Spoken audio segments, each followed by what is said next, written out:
Hey Ola, what I learned in my 20s. காய் வலிக்குது உட்கார்ந்து பேசலாமா? அதுக்கு முன்னாடி ஓடிடாதீங்க. யார நம்பணும், யார நம்பக்கூடாது, யாரு நல்லவங்க, யாரு கெட்டவங்க. அத பத்தி தான் இந்த வீடியோல சொல்லப் போறேன். மறக்காம நோட் பண்ணிக்கோங்க. என்ன கேட்டா யாரையும் நம்ப வேணாம்னு சொல்லுவேன். Don't believe others until they put in the effort to be part of your life.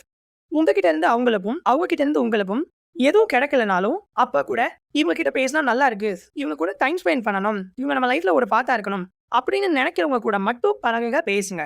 எடுத்தோடனே எல்லாரையும் நல்லவன் நினைக்காதீங்க. Because trust should be earned, not given. Let them earn your trust by choosing you, showing up for you, staying consistent and making an effort to keep you in their life. நம்பிக்கைனா கொடுக்கப்பட வேண்டியது இல்ல, பெறப்பட வேண்டியது. நீங்களா உடனே எடுத்தோடனே தூக்கி கொடுத்துறாதீங்க. இவன் நல்லவன்தான்ற சர்டிபிகேட்டை அவங்கள உங்ககிட்ட இருந்து பெறக்கும். First impression is the best impression அப்படின்னு இங்கிலீஷ் கோட்டை நம்புற நம்ம தமிழ் மொழியிலேயே இருக்க நிறைய பழமொழியை மறந்துடுறோம். முதல் கோணல் முற்றிலும் கோணல்.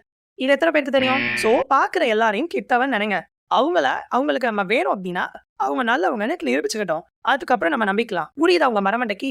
உங்களுக்கு புரியுமா? ஏமாந்தவங்களுக்கு இதோட வேல்யூ ரொம்ப நல்லாவே புரியும். நம்ம நல்லவங்க நினைக்கிற எல்லாரும் நல்லவங்களும் இல்ல, நம்ம கெட்டவங்க நினைக்கிறவங்க எல்லாரும் கெட்டவங்களும் இல்ல. நான் சொல்லல, வள்ளுவரும் அதை தான் சொல்லியிருக்காரு. ஆய்ந்து கொள்ளாதான் கேண்மை கடைமுறை தான் சாம் துயரம் தரும். ஆராயாம உருவாக்குற எந்த ஒரு நட்பும் நமக்கு துயரத்தான் தரும். அதனால அடுத்த தடவை ஒருத்தரை நம்புறதுக்கு முன்னாடி நான் சொன்ன இந்த டெக்னிக்கை ஃபாலோ பண்ணுங்க. இந்த மாதிரி கண்டு ஒளி நம்பி ஏமாற உங்களோட ஃப்ரெண்டுக்கு இந்த வீடியோ ஷேர் பண்ணி இனிமேலாச்சும் ஒழுங்கா பார்த்து இருந்துக்கோ அப்படின்னு சொல்லுங்க. உங்களோட தாட்டை கீழே கமெண்ட்ல சொல்லுங்க. டே 2ல என்னோட வாழ்க்கையில கத்துக்கிட்ட அடுத்த விஷயத்தை பத்தி பேச போறேன். Stay tune. ரைட் வரேன். Bye by.